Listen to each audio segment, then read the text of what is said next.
கோவை ஏர்போர்ட்டில் செய்த சம்பவத்தை போல் மதுரையிலும் சம்பவம் செய்யலாம் என்று வெறித்தனமாக காத்திருந்த ரசிகர்களுக்கு கிடைத்த ஒரே ஒரு ஷாக்.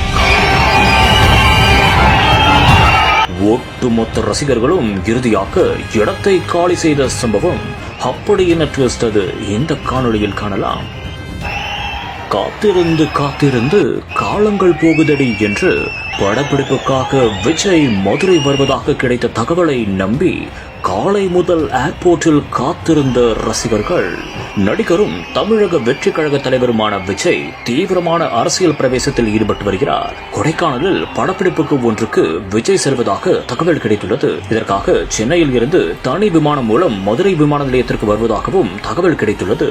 இதனை நம்பி விஜய் ரசிகர்கள் காலை முதலே விஜயை பார்க்க வேண்டும் என்று அவர்கள் ஏர்போர்ட்டிலேயே காத்திருந்துள்ளனர். இதனால் மதுரை விமான நிலையமே கூட்டம் அலைமோதியுள்ளது. இதனையடுத்து 7 மணிக்கு வெளியே வருவார் என்று எதிர்பார்த்து காத்திருந்த விஜய் ரசிகர்களுக்கு ஏமாற்றமே மிஞ்சியுள்ளது. ஆம், அவர் தற்போது அல்ல, மாலை 4 மணிக்கு தான் வருவதாக இறுதியாக தகவல் கிடைத்துள்ளது. இதையடுத்து விஜய் ரசிகர்கள் ஏமாற்றத்துடன் அங்கிருந்து திரும்பியும் சென்றுள்ளனர். இந்த ஒரு காணொளிகள் சமூக வலைதளங்களில் தற்போது வைரலாக பரவி வருகிறது.